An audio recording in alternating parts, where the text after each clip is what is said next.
Tervehdys! Tässä on nyt tarkoitus testata 5 erilaista ruoka-ainetta, mitä ei yleensä tule paljon syötyä. Että aluksi otetaan huikka vettä, että makunystyrät hoideltua tulee. Noin. Ensimmäisenä tässä on vuorossa sian ja naudanlihaa, eli vanhaa nötköttiä. Eli sitä testataan tässä ensin. Tää on jalostajan herkkuja, toivon mukaan.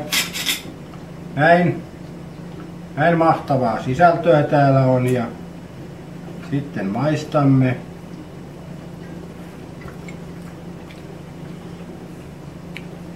Aika suolatonta on ja ehkä vähän semmoinen läskinen maku. Tässä puuttuu semmoinen kiiltävä rasva, mikä näissä joskus on ollut, että tää on tämmöistä mönjää.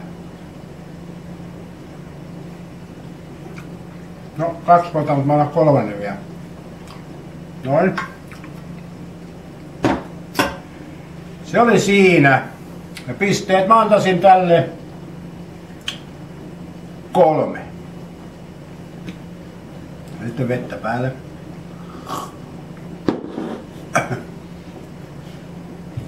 Seuraavaksi tässä on vuorossa sinihomejuustoa. Saavata tämmöistä. Tässä on sinihomejuustoa, jota en ole ikinä syönyt. Enkä kyllä tiedä, syökö toista kertaa. Näin. Tää on muuten Rainbow sinihomejuustoa. Noin, tuossa tämmönen reipas pala.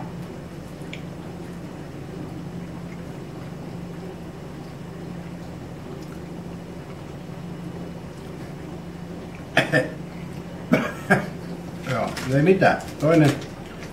Toinen. No joo.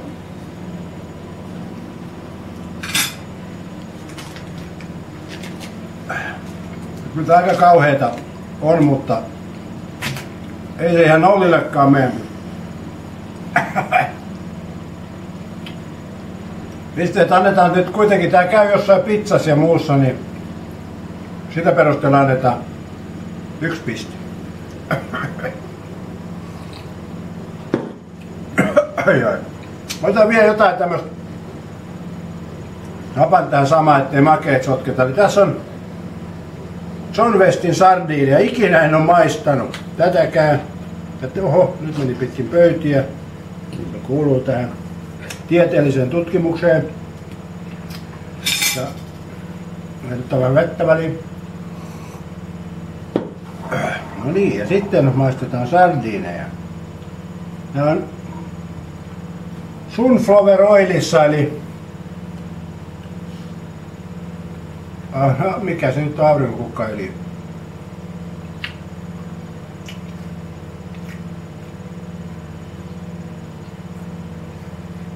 Aika mauton tätä sinihomejuuston jälkeen, vaikka on vettä väliin, mutta tämä on oikeastaan aika hyvää. Eli John Westin sardiinit, niin nyt piti 2 ottaa, niin mä otan jo 3, että se on oikeastaan aika hyvää. Mä annan siitä 3 pistettä. Tuo sinihomejuusto vieläkin maistuu. Seuraavaksi tämmönen, voisi sanoa, että kauhuskenaario. Maksamakkaraa. Eli mä en oo tämmöstä ikinä syönyt. Kauheeta. Mutta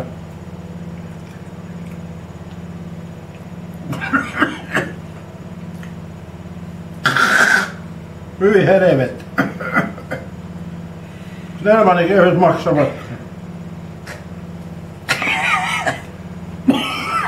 Hyi helvet. Toinen pitää silti ottaa. Kauheeta! Voiko tätä joku vapaaehtoisesti syödä? Hyi helvetti. Toinen viettä.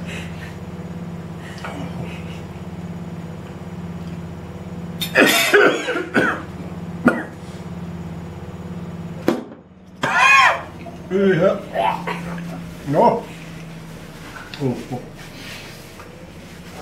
Se oli kyllä kauheeta. Tästä tulee tää vessanpönttö. En ikinä syö, jos ei oo pakko.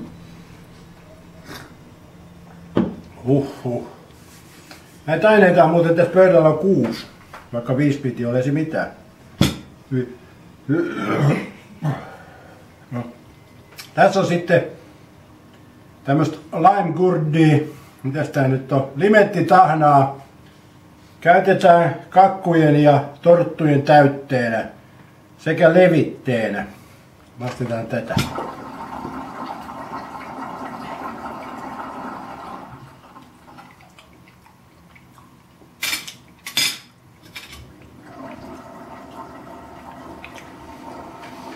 Tää on semmoista makeeta, että tää on joku jotain vahaa söis.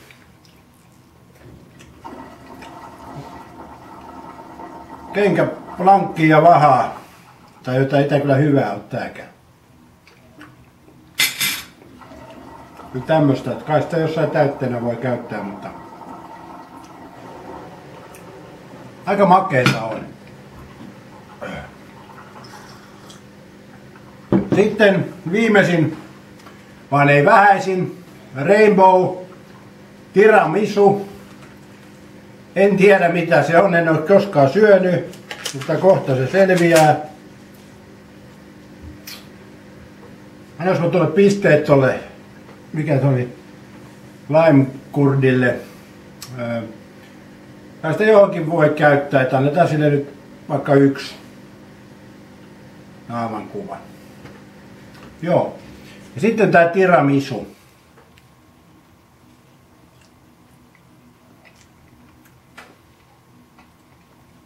Tää on aika vahva kaakao ja vähän kahvin maku.